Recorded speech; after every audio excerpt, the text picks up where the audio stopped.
All right? And in this morning, we're going to continue on the topic that we've been talking about for the past 2 weeks now. This is the third sermon on this series, Choose to Honor. Okay, we heard previous 2 weeks ago, like from Pastor Erwan and also Pastor Kismet, about the decision to honor is the foundation of how God can bring work in our lives, and it is really a decision to honor, because sometimes honoring somebody that doesn't seem to be worth to be honoring, it's not easy, and a lot of times we have to look into, like, it's not just the weaknesses, but it's also the position that God has placed that person in our lives. I mean, we heard about the story about Saul, and I think like the story, it's about Saul when he went to the cave to relieve himself. You know, like toilet is usually like a very sacred time, according to Pastor Kismet. I don't know how toilet is a sacred time, but when I think about it, like especially in public places, guys, you probably can relate with us here, right? It's a sacred time because like it's almost like an altar call. Every head's bowed, nobody looking to the left, to the right, you know? You're just in front of the great white throne. You know what I'm talking about? It's a sacred place. And Saul back then is just hopeless. He cannot do anything. He didn't know that David was actually hiding in that cave. And Saul has been hunting David for no reason. And David could have just taken that time to actually murder Saul. He didn't do it. He didn't do it because like at last minute, he realized that this is not my place. I choose to honor. It would have been a very humiliating time for Saul. Right? Maybe he's dead, and then there's the news. King, caught, pantless, dead. On top of his number 2, right? It'll be so shameful. It'll be like such a tragedy. It'll be like a big news that people will be so ashamed of being associated to Saul. Like, oh, the king died in a cave while relieving himself. But David decided that, no, I'm going to honor this guy even if it might cost me my life, right? Even if. That's what Pastor Erwan was saying. And then after that, the following week, again, Pastor Kismet was saying about choosing it again and again. This is not the first time that Saul hunted David, but even after being spared, Saul did it again. He didn't learn from his lesson. He tried to kill David again for no good reason, just because he's jealous. All right? And again, David is full of consistency, that he spared Saul again, and he only took the jar and said that, look, I could have killed you. What you've done to me is wrong. I didn't do anything wrong, Saul. But I spared you because I honor you. You are the anointed one from the Lord. And I choose to live in honor. There's a consistency in David's life to choose, to decide to honor that God built his kingdom. Okay? And before we get any further, I'm a very concrete kind of person. I usually don't like abstract. And I started questioning, what is the meaning of honor?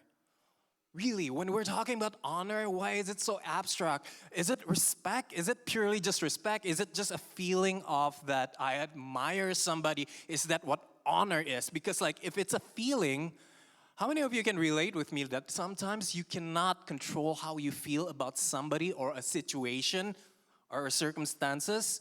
All that I can do is probably just hold my tongue or just pretend. But what is honor? What is the decision to honor?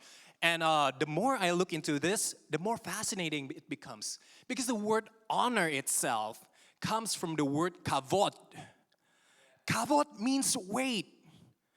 And I know in our culture, the word weight, right, heavy, weight, sometimes is negative.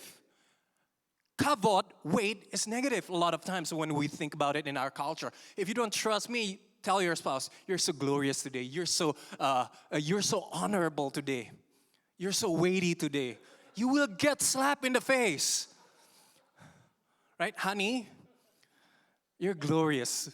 Honey, you're honorable. Okay?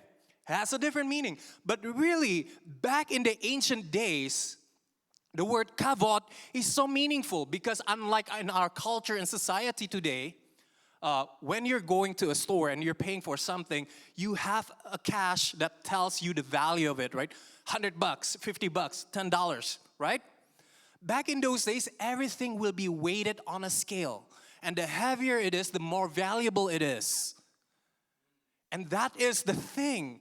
When you honor somebody, you put more value. You're saying that this is more important than anything else. And in the culture as well, when we hear about the word kavod, it doesn't really mean much to us because we didn't really do a lot of buildings.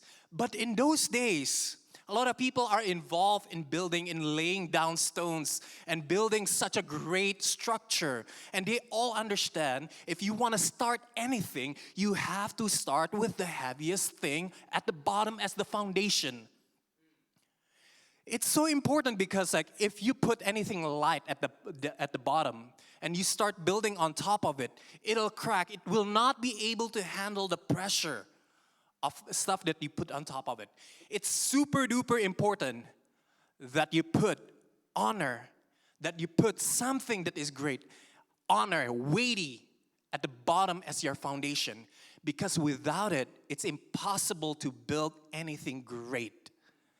As a matter of fact, there's this next slide that I disabled. Maybe you can start it, maybe you can disable it before this. If not, it's okay. But this is like in Mark 6, verse 1.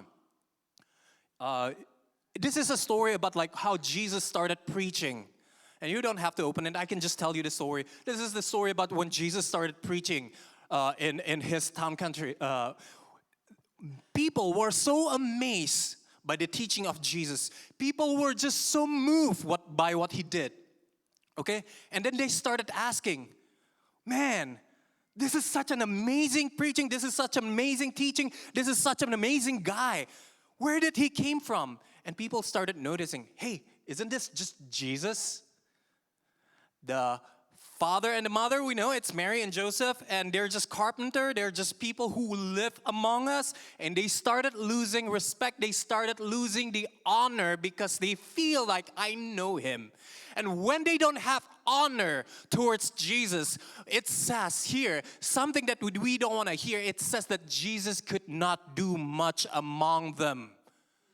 He couldn't do something. And here we are in a theology where we believe that God can do anything in our lives. But here in Mark 6, it's clearly being said that God cannot do great and the intended things that He wants to do in your life unless if you build your life in honoring God.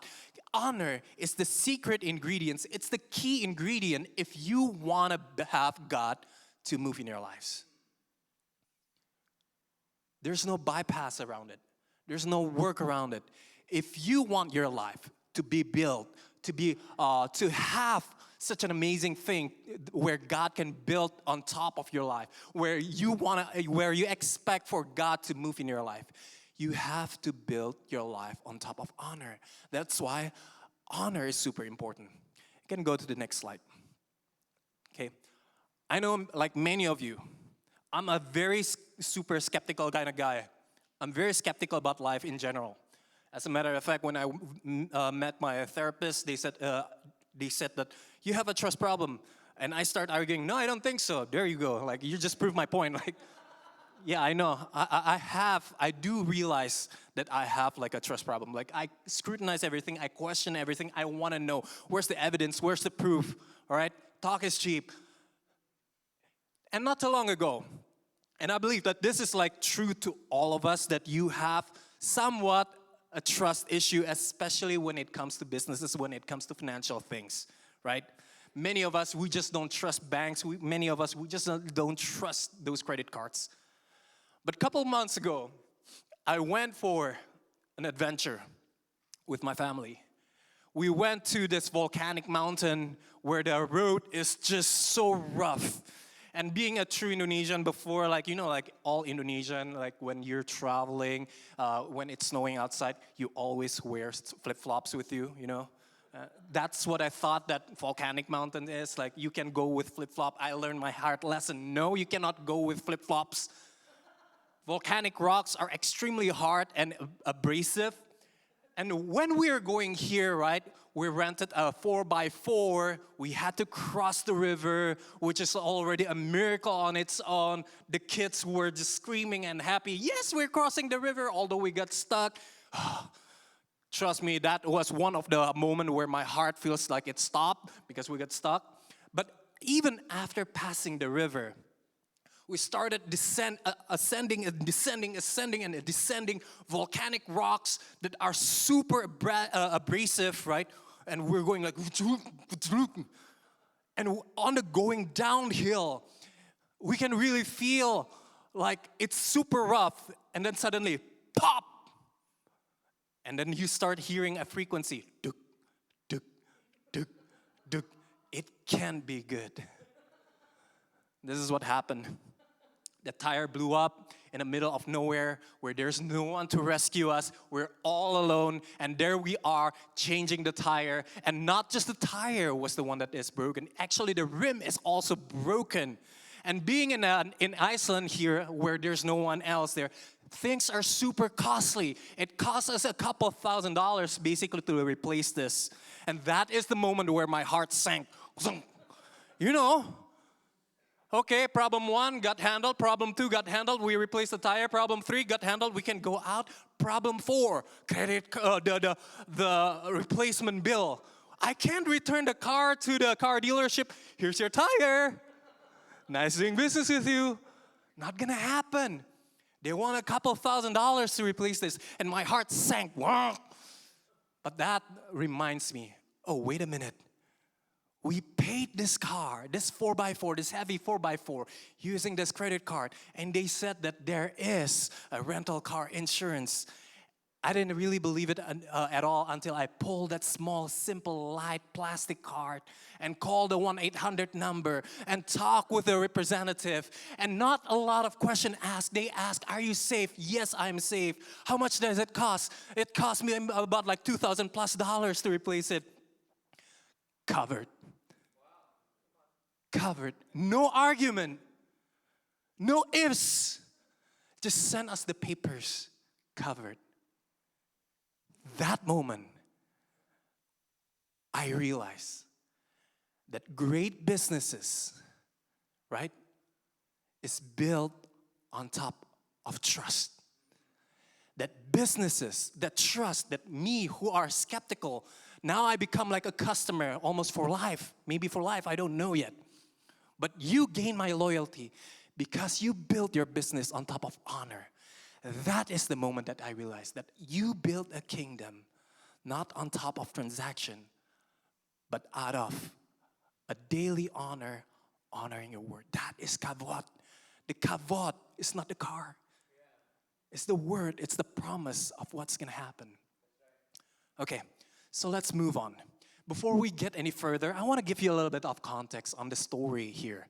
We're going to continue on the story of David because when I read the story, I got to be honest with you. At first, I thought that Pastor Erwan, you're so evil. You pick the good verses, okay, and then after that, you give like another good verse to Pastor Kismet, and you gave me 2 Samuel first, which it seems like there's nothing there.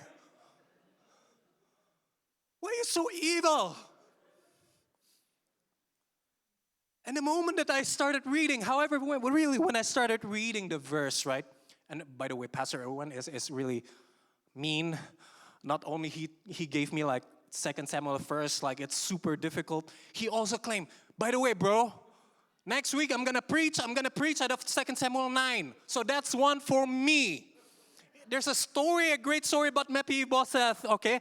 That's for me. You take anything that is in the middle that is so difficult to figure out. Thank you, God. I thank you. I choose to honor my pastor.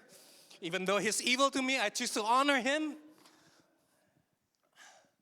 But I gotta tell you, like the moment I started reading, the moment that I started just letting it sip into my life, I feel like 2 Samuel first really has a lot of nuance. It starts to speak a lot. There's a lot of things that I got up here. And I know my biggest challenge here is really to pick like which point that I want to bring. As a matter of fact, I have like 10, but I decided like because we still need to eat, like I saved the other 7 and for next time, maybe I will share it with a pastoral team. You can use it. It's super cool, this story. But I want to summarize to you a little bit on the background here. The background is not as simple as we thought, and it doesn't just end with Saul being dead and David becoming king. Really, the story here begins when David was anointed king, and then after that, not just he was anointed king, he was under an active hunt. He was a fugitive for 12 years by Saul, being chased for no good reason, okay? And then after that, Saul was dead in 1 Samuel 31. It was being told to us that Samuel went to battle with the Philistines, and then after that, he knows that he's gonna lose, and he committed suicide there, okay? The story seemingly to take a new space, a new spot where everything goes on nice, but that is not the case. That is not the story. Actually, the story goes on telling us that David was under a civil war with the house of Saul for 7-8 years. Not 6, 7, I know you.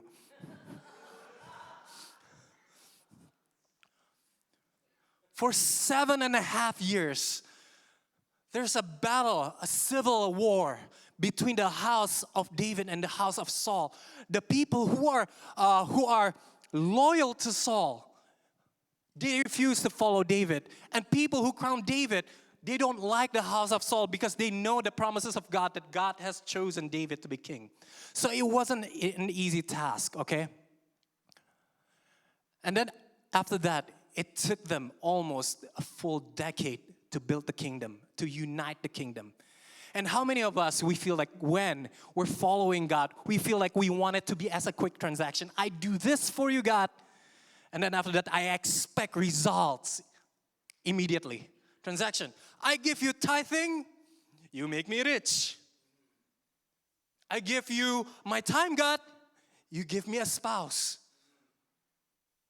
I come to church, you give me good grades. Right? I come to a prayer meeting, that's even like higher level. You give me job. That's how our minds sometimes work, right? And then a lot of times, once you conquer the seemingly things that you feel like you're afraid of, right? Suddenly, it feels like, so what now? There's no more transaction. The threat is gone. But I want you to know that when you're building a life of honor, when you're honoring God, it cannot just be based on transaction. Here, let us read in 2 Samuel chapter 1, verse 1 until 10. And I want us to really take time into this because later on we're going to come back here. It is so rich. It is really like a George R.R. Martin kind of story, super complex. There's a lot of characters. There's a lot of things that are going on. And we want to come back again here later on because I promise you it's going to be worth it. It's going to be exciting, interesting. Okay?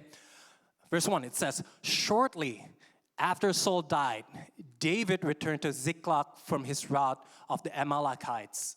He just chased away the Amalekites that basically destroyed their camp and captured their wives and sons. And David destroyed the Amalekites. So once David went back, 3 days later after that, a man showed up unannounced from Saul's army camp. Disheveled and obviously in mourning, he fell to his knees in respect before David. David asked, "What brings you here?" He answered, "I just escaped from the camp of Israel." "So what happened?" said David. "What's the news?" he said. "The Israelites have fled the battlefield, leaving a lot of their dead comrades behind, and Saul and his son Jonathan are dead." David pressed the young soldier for details. "How do you know for sure that Saul and Jonathan are dead?" "I just happened to be in Mount Gilboa and came on Saul, badly wounded and leaning on his spear. with enemies' chariots and horsemen bearing down hand on him. He looked behind him, saw me, said the Amalekites, and called me to him. Yes, sir, I said, at your service. He asked me who I was, and I told him, I'm an Amalekite. So basically an enemy. Come here, he said, and put me out of my misery. I'm nearly dead already, but life hangs on. So I did what he asked. I killed him. I knew he wouldn't last much longer anyway. I removed his royal headband and bracelet and have brought them to my master. Here they are. In Laman, pay attention to this. Instead of gloating, instead of celebration, instead of being relieved, it was said here, David ripped off his clothes to ribbons. I don't know how that is even possible, like ripping your shirt into ribbons. All the men with him did the same. They wept and fasted the rest of the day, grieving the death of Saul and his son Jonathan, and also the army of God and the nation of Israel, victims in the failed battle. What I learned out of here is that Saul, when he's dead, the threat actually in David's life is virtually gone. This is the man that hunted David for a decade plus. If I'm being hunted for a decade plus and I had to hide and I had to leave all my belongings and if I have to live in suffering and that man is dead, I would thank God. I will celebrate and do such a celebration. I'm so relieved. I'm done with it. I don't have to honor him anymore. But transaction, a kingdom is not built on top of a transaction. When there's nothing in it for you, are you still going to honor? Are you still going to build your life? Are you still going to decide that no matter what, I'm going to honor, I'm going to choose the positive on this guy's life? And that is what David did. Sometimes when the threat is gone in our lives, it's so easy for us to backtrack and not do the same thing anymore. 24 years ago, I was just started getting to know my wife. We're not dating yet. I haven't won her yet. Not yet. And I do remember at one time, she left her jacket in the church gym somewhere. And I happened to live nearby the gym. It was 10 o'clock at night back then, and she called me. Hey, Ming, are you still in church? No, I left my jacket. It's okay. I'm gonna ask the church admin the next day. I left my jacket. I told her, no problem. I live nearby the church. The pastor is just next to my house. I'm gonna borrow the key and check the church. And that night, I looked all around that gym. Trust me. With all my might and all my effort trying to find that jacket. I found that jacket. The anointing was there. And I felt like there's a pro and con. If I send this jacket, I'm gonna win her. That night, 11 p.m. at night, I drove through the 520 bridge where the water seems just pouring from left and right. And I felt like Moses walking to the dead river. You know what I mean? And I felt the presence of God. The pillar of fire behind me turns out to be the police. I got a ticket. But I won her heart. Amen. 24 years after, when the threat is gone and I won the girl, she's my wife today. The threat is gone. There's no more pro and con. If I don't send her, if I don't drive her, she's still my wife, hopefully. Transaction is gone. But I noticed this. A couple of weeks ago, Tuesday, she had to at 8 or 9 p.m., fun? She had to go to check one of the property that she managed. And she told me, Ming, I don't feel safe. I know that it's been a long day for you. You just came back from work, haven't done anything much. Can you accompany me? And there we drove still. after the transaction is gone and there's seemingly nothing in it for me, drove her, went with her from Bothell all the way to Seattle, raining, although there's no transaction. And folks, if you want to build a kingdom, if you want to build a good marriage, it has to be going beyond a simple transaction. You cannot just always ask, what's in it for me? You know?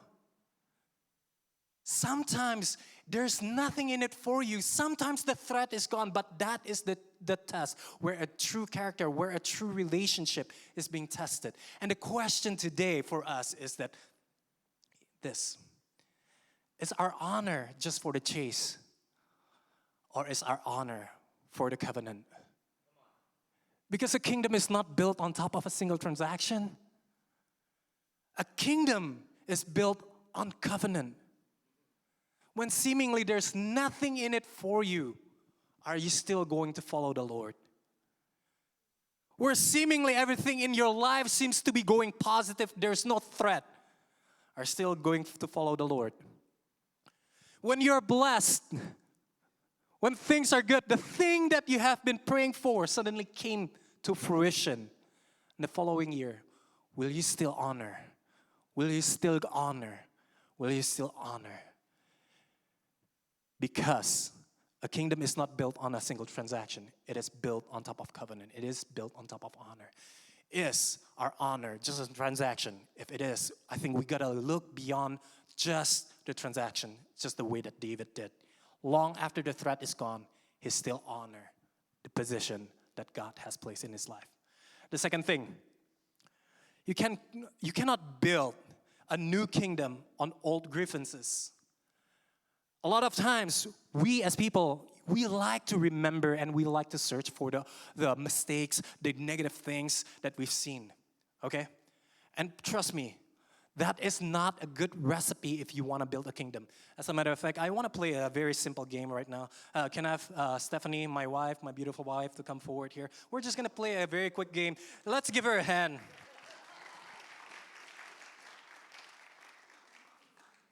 Almost 25 years, 24 years now that we know each other. So this is Stephanie, my lovely wife. And we're going to play, okay, a very simple game right now. Okay? So this game is called Count As Many As You Can. So I want you to count as many of red things. I have to be really careful with color because I have kids. They're super Gen Alpha and, right? I want you to count as many red things that you can find in this room. Ready? Set, go. As many. You don't have to count it. Don't have to tell me. Just look at it. Done? Okay, now close your eyes. How many of blue things have you discovered?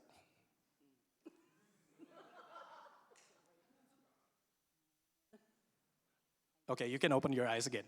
How many blue things have you discovered so far? No, not yet. When? Earlier? You don't know, right? Okay. The point is that you will find always anything that you're looking for. If you're looking for the negative side of me, the mistake that I've done to you, you will always find it. So remember, always look at the positive side of me. Amen? Okay, thank you, Stephanie. Don't remember if I forget our anniversary. Don't remember that. Just remember my sweetness of driving your jacket.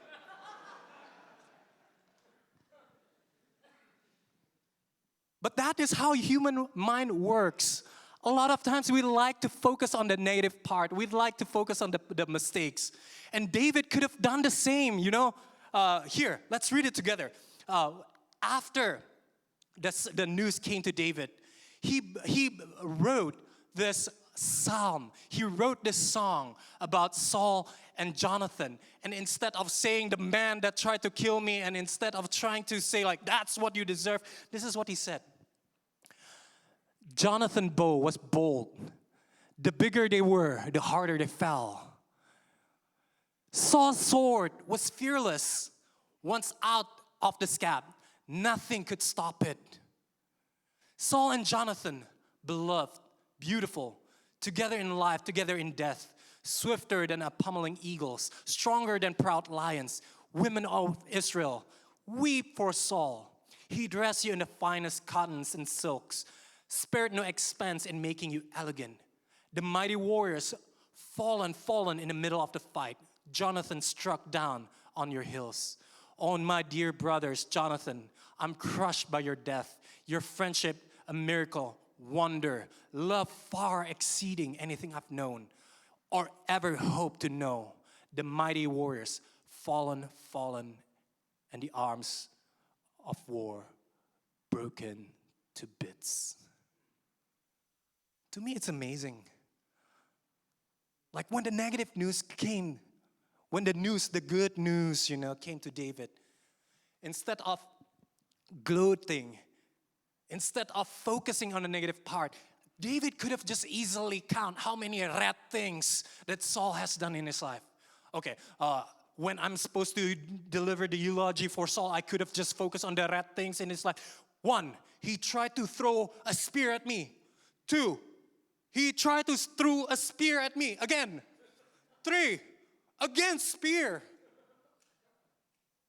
And then after that, he hunt me, that I had to run to the enemy's camp. David could easily have just chosen to say that. But instead of bringing the bad memories, the bad past of Saul, he brought the positive of how Saul and Jonathan contributed to the kingdom of Israel. You cannot move on in your life. You cannot move on in your marriage. You cannot move on in your family if you keep on dragging old wounds. You cannot genuinely honor, you cannot truly honor your parents, your spouse, your friends, your church, your pastor, if you keep on dwelling on old wounds.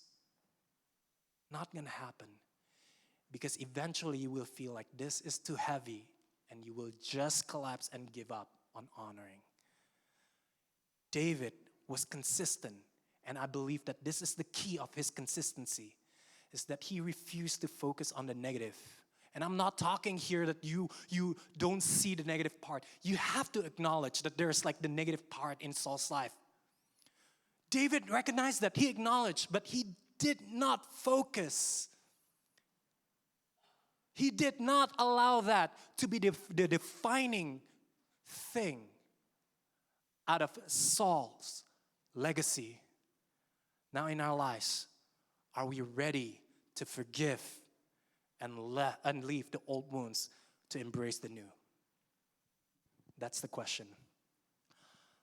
My third and final point, all right? And as I promised you before, this is gonna be pretty interesting because we're gonna come back.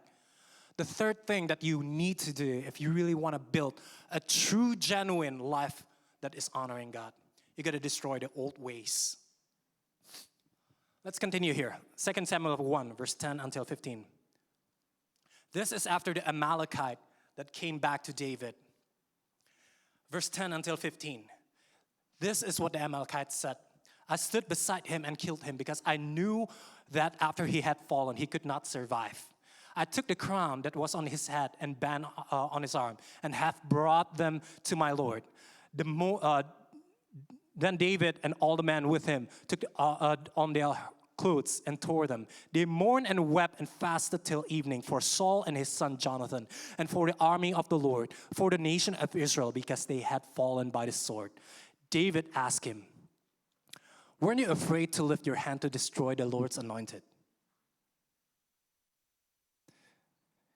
Then David called one of his men and said, go and strike him down.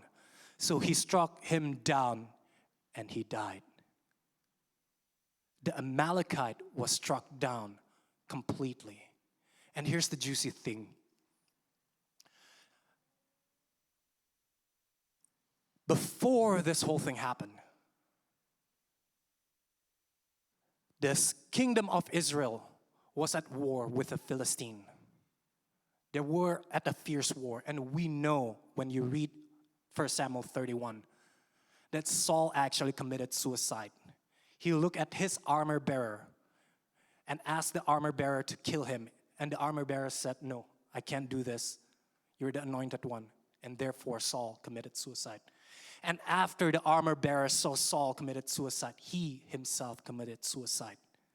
So this guy, is a fraud. The Amalekite that went to David was a fraud.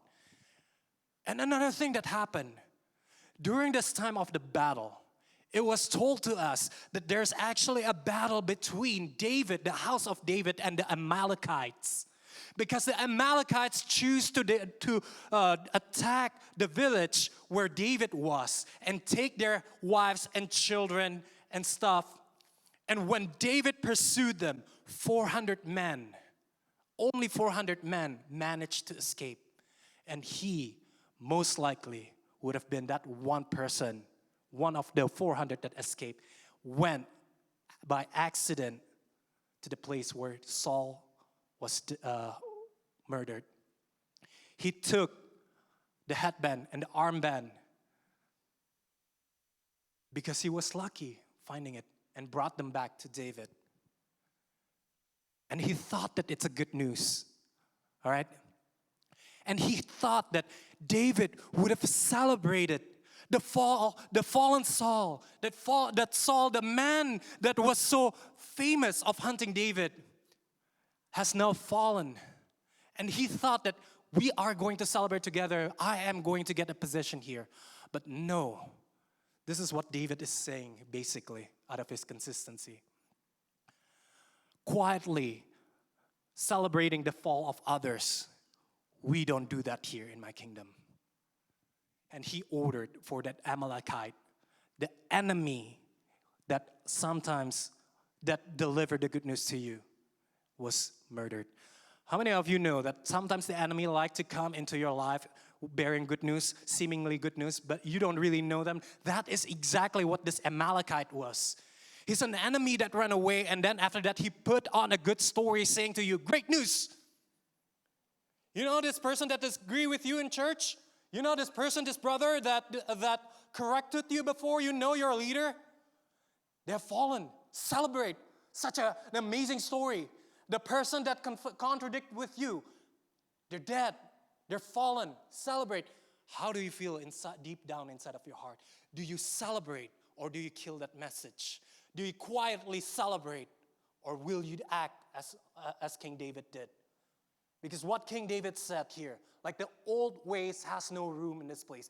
Quietly celebrating the failure of others, not in this house, not in this church, not in my watch. That is what David said. And he was pretty consistent when he's killing the old ways. We can read it next here in one of the songs that he wrote about Saul and Jonathan. This is what he said, and I think that this is pretty amazing. He said, "Oh, gazelles of Israel, struck down on your hills, the mighty warriors have fallen. Don't announce it in the city of Gath. Don't post the news in the street of Ashkelon. Don't give those coarse Philistine girls one more excuse for a drunken party." And at first, it seems just normal, just a song, but this is what David basically is saying. Don't spread the news. Don't give others the joy of knowing that Saul is dead. The gossip, the news about somebody else, it doesn't have place in this house. One of the easiest killer in our culture, one of the easiest killer in our unity is gossip. Do we enjoy like telling the story of failure? Do we like telling the story to some unrelated people? What are the things that you're telling to others about, the mistakes that your brothers and sisters did? What are the things that you're telling about your parents behind their back? Because there's nothing that will kill a culture and a house, make it divided as fast as gossip. And here David said, you can go to the next slide, gossip, we don't do that here. That becomes his slogan. gossip, we don't do that here. It stops here, it ends here, where it doesn't travel any further.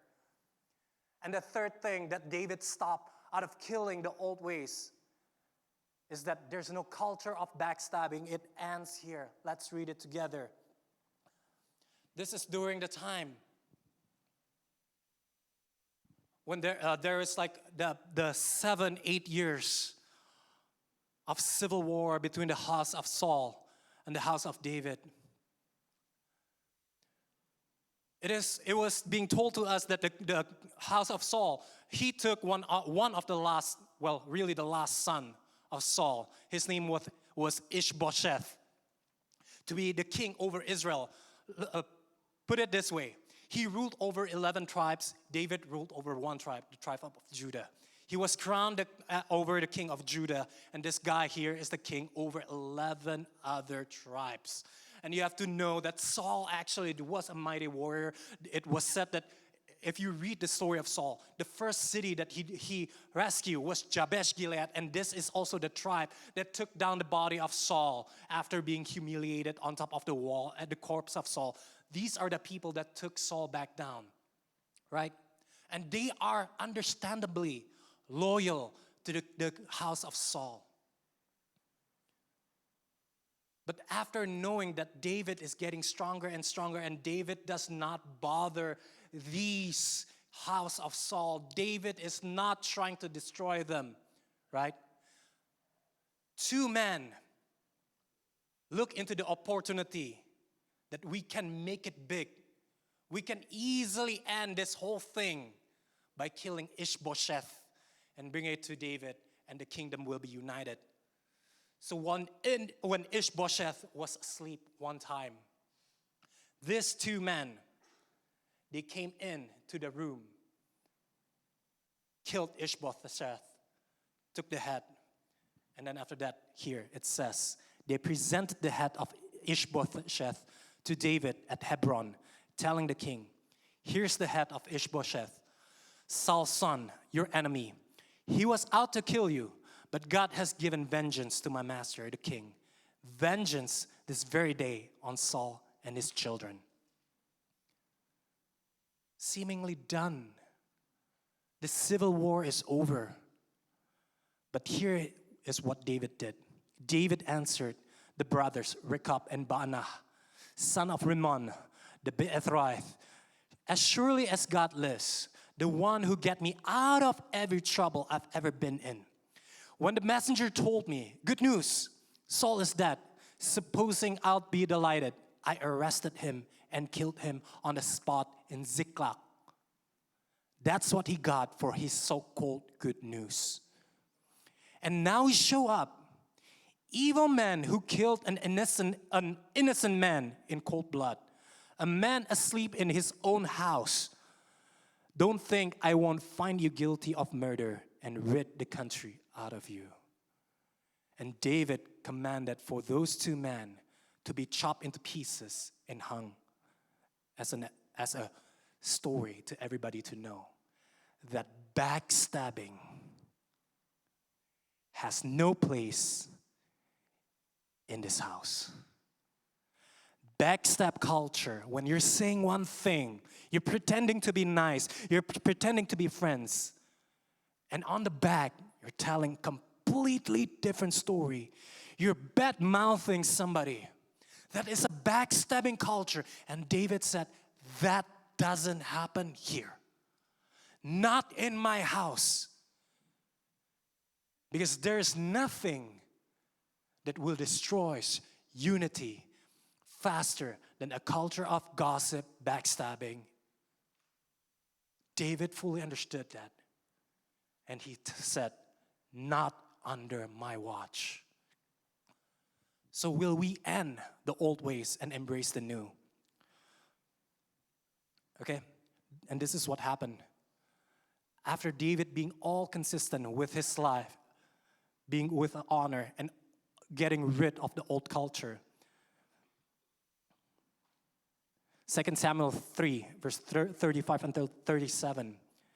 They all came to David, trying to get him to eat something. This is when David was mourning over the life of Abner. a general of his enemy. But David solemnly swore, "I'll not so much as taste a piece of bread or anything else for that matter before sunset. So help me God." Everyone at the funeral noticed and liked what they saw. In fact, everything the king did was applauded by the people. It was clear to everyone that day, including Israel, that the king had nothing to do with the death of Abner, son of Ner. Sometimes building a kingdom, sometimes, like following God, it seems like it's so long and changes doesn't happen in your lives. But I promise you, if you build a life on honor, if you honoring God and make that as a foundation of your life, things will happen. Unity will happen.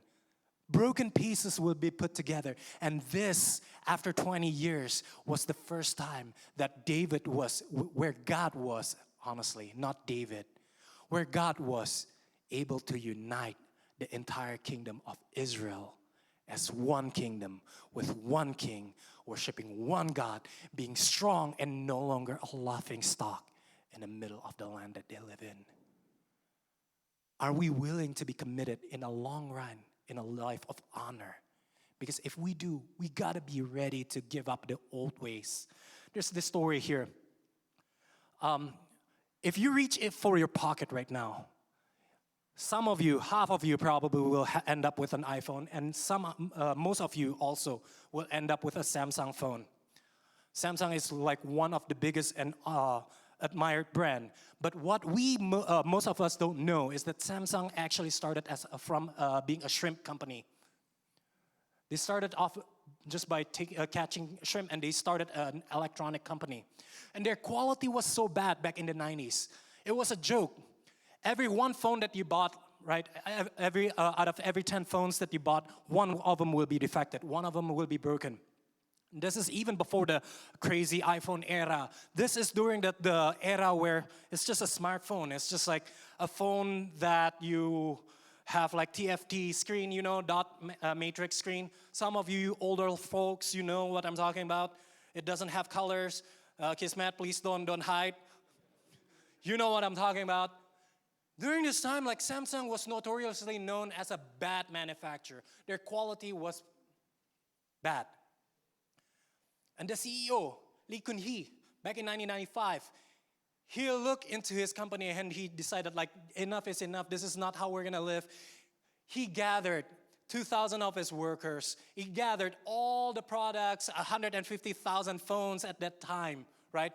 And he put it in one of his factory and he said to his workers, enough with the old days, the days has gone, the new will come. And 1995, it is known as the Samsung bonfire because they burned all those old products, and people who were working on those products, they were crying. I don't know if they're crying because like, that's my product, man, I built that, or because they are so moved that we are done with the old ways and we're ready to embrace the new ways. But that was the transition point of Samsung from being a bad product manufacturer into one that is widely loved, widely known, and most of you have been using.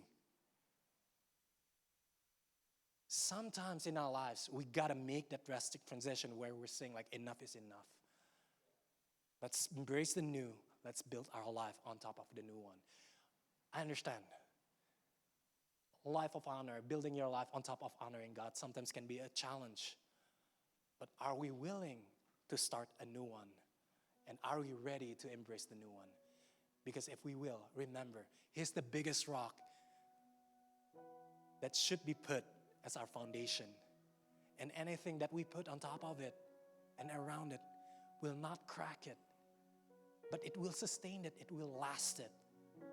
Because that is the life that God has intended for you and I. Is He our foundation? Are we willing to build our life on top of honoring God? Even when it means that in honoring God, we have to honor people that we don't like.